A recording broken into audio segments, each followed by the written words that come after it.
Eminem performs at the 2017 MTV EMAs. The rapper's ninth studio album, Revival, is out now. Kevin Mizarwire image Eminem has been called many things: brilliant, controversial, shocking. Throughout his double-decade career, he's been criticized as much as celebrated. One thing that's not up for discussion: he is the best-selling hip-hop artist of all time, with 15 Grammys, 2 certified diamond-selling albums and an Academy Award to his name. It's been more than 18 years since M's first top 40 hit, My Name Is, catapulted the young Detroit MC to main success. On the new Revival, his first album in 4 years, the 45-year-old artist focuses in on a few things a grown man like him might have on his mind. With pop-leaning guest appearances from the Beyoncé and Ed Sheeran, Revival finds him taking a more politic stand than he ever has before in his, touching on politics, racial disparity and his own mortality. Eminem spoke with NPR's Michelle Martin from Detroit about why the writing process for Revival took him 2 years, his feelings about President Trump, and where he feels he fits into hip-hop's canon. Hear the radio version at the audio link, and read more of their conversation below. Michelle Martin: the last time you talked with us in 2010, you had just released Recovery, and you were actually in recovery. You'd come to terms with an addiction problem and gotten through an overdose. And so the first and most important thing is, how is your health? Eminem: I hope it's good. I wish I had a better answer than that. I exercise regularly, I run, I try to lift weights as much as I can and eat the right things. So, yeah, I think I'm good. There's a lot on Revival that I want to talk about, but let's start with the cover art. It's a kind of translucent American flag with what appears to be a man holding his head in his hand, kind of like a posture of grief. Why this image for the album cover, and why Feel? Well, Feel just kind of made sense with everything that the album was about, and as the S started coming together, it started making more and more sense to call it that. The cover is me with my head down, because as much as I love our country, we got S that we gotta work on. We got S that we gotta get better at. It's kinda like, I love our country, I'm upset with it right now. Was this an epiphany moment for you, or is this something that's been building for a while? It's something that's been building for a while. Watching the Trump thing has been frustrating. What part of it has been frustrating? All of it. What part's not been frustrating? I think I made it pretty clear on the album how I feel about him, so I don't want to go off on a tangent because it'll never stop. But I think that, just seeing how this unfolds, ending what happened with Obama, ending all the steps we took forward, it feels like we've taken just as many steps backwards as we had forward, and we're right back to where the F we were. You know, in the very beginning, I kind of felt like, you know what, why not? He seems like a smart businessman. Maybe he can help with the deficit or whatever. And then I start hearing him talk. And the more he talks, the more his true colors are showing. I wasn't the thing live when he was saying, when Mexico sends their people, they don't send their best, they're sending Xanders. And looking at it like, yo, is he can't say that. In case anyone isn't sure of how you feel, before the new record came out you performed a freestyle on the Bet Hip Hop Awards aimed at the president, which got a lot of attention.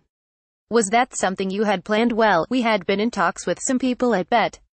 The original plan was to go there and perform it live, as it was happening, but the question was brought up about people in the crowds with cell phones. Would it leak out before anything was in its proper context or whatever? I kinda knew what I wanted to say, but then the plan got switched around once everyone was worried about that, so we filmed here in Detroit. The whole concept of the video, the way it was shot, was kind of a take on Public Enemy's You're Gonna Get Yours, the single cover.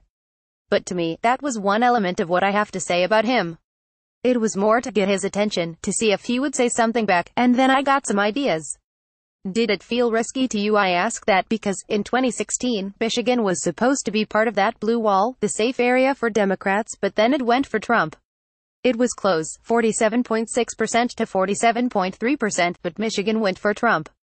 And I know the people of that state are very important to you. A lot of fans, I think, particularly some of your white fans, feel that you speak for them and to them. And you made it very clear, if you're on the fence, I'm telling you which side to use. Does it feel like you're walking out on a limb, or does it feel like this is where the community is, so this is where you need to be? First of all, for anyone who thinks I speak for them, it doesn't matter what nationality, I speak to everybody. I speak to everybody who is even remotely like me. So, to me, it's not a black or white thing. It's just me saying where I stand, regardless of whatever the risk is.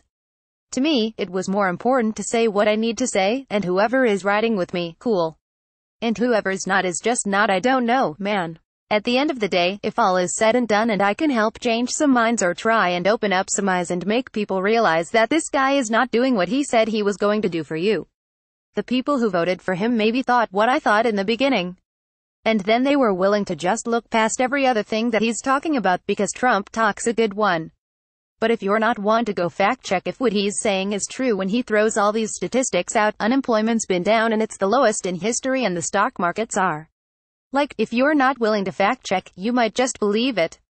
And then he's telling you anything that is remotely anti-Trump is fake news. Anything that's good for him is the real news.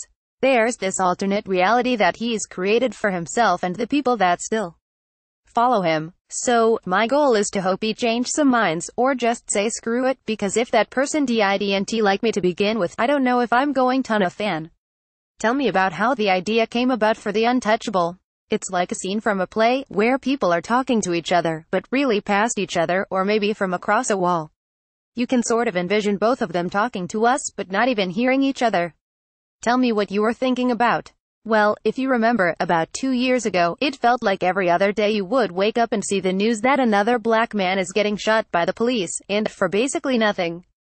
Seeing the thing that happened with Michael Slager and Walter Scott being shot in the back, and then walks up and places the taser on the side of the guy, like he's already got his story of what he's gonna say. And then Philando Castile, when he's reaching for his wallet, trying to tell you, I have a gun, but I have a license to carry it, and gets shot and... It was one of those things that kept building up and I wanted to say something about it for the longest time, but I needed to make sure that I wanted to word it correctly. I want to make sure I make all my points, you know, the right way. Do you feel you got there? I hope. There has been pushback on the blogosphere, people saying this is where everybody is right now, that these are not new thoughts. No, they're not new thoughts. They're for sure not new thoughts. I'm not talking about all police are bad. I'm saying that this is the perspective from the racist white cop. This is what got me infuriated, and 2 years ago got me so flustered I couldn't even write about it because my thoughts would get too scattered. When I get flustered sometimes I just get mad and I can't think clear. I needed to be able to calm down a second, and put the thoughts to the page because, like I said, I wanted to make sure that I worded it the right way. But if people don't feel like I worded it the right way, I don't know. Do you feel you're helping people see it who didn't see it before, or is it more about you wanting to be clear about where you stand? Well, both, but it's more about Hopi being able to open people's eyes with it. Between this and, I feel like, Joyner Lucas, I'm not racist. Actually, that's a funny story because I got the heads up that that was coming. I don't know Joyner personally, but we have a mutual friend, and he actually ended up calling my friend Roystaw59, and telling him he wanted me to see this video. And when it came out, it was really, really good and it was super powerful. And I felt like, you know what, Hopi, between his and mine we can open some eyes and maybe keep the movement going, and the conversation. There are lots of stories in the news right now about women being abused, or not being happy with how they've been treated, in the workplace. You know for a fact that throughout your career people have listened to your lyrics and wondered about your attitude toward women. Now that you're at this stage of your career, do you look back on anything differently? Is there anything you wish you had said differently? Does this current discussion touch anything in you that makes you rethink some of the things you've said? Well, for one, I think that it's cool that these women took a stand, for sure. Because I know that goes on, and if women are put in a position where somebody in a position of power is telling them, if you want to move up the ladder, this is what you're going to have to do, it's messed up. As for me, I feel like I've always kind of rode the line of the tongue-in-cheek. I believe as human beings, we all have different sides to us, serious sides, dark humor sides, whatever. So that's kind of why I've always put the disclaimer out there. I feel like people should be able to know by now when I'm joking, and when I'm not, depending on the tone of the record. I think that it pretty much should be common sense, aside from the fact I have daughters. Kids are our harshest critics. Now that yours are old enough to listen to do any of them have opinions they want to share with you? Not really, because they know that dad is just dad. This is what happens when I'm writing. Sometimes an idea or a line will pop in my head, and it'll be like, yo, that thought is messed up. And I either laugh to myself or I say, you know what, that might be just going too far.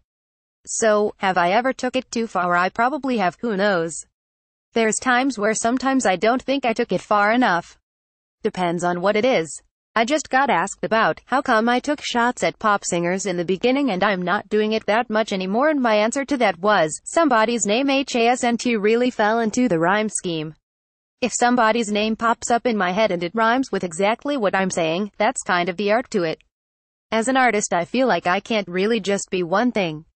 I don't want to be unidimensional because there's so many different angles that I feel like I could write from. You say in the castle that you're done, and we hope that's not true. How would you describe this point in your career? I don't know. I'm at a funny place. You know, hip-hop has been around for a long time, but I don't know if it's really been around long enough to see how long someone could actually go for. You've still got guys like me and Jay's. Redman still has it, to me. I'm not sure what I'm going to do next, but I'm still passionate about, and hip-hop. Radio producer at HT Band Lamuddy and web editor, Sydney Madden contributed to this story.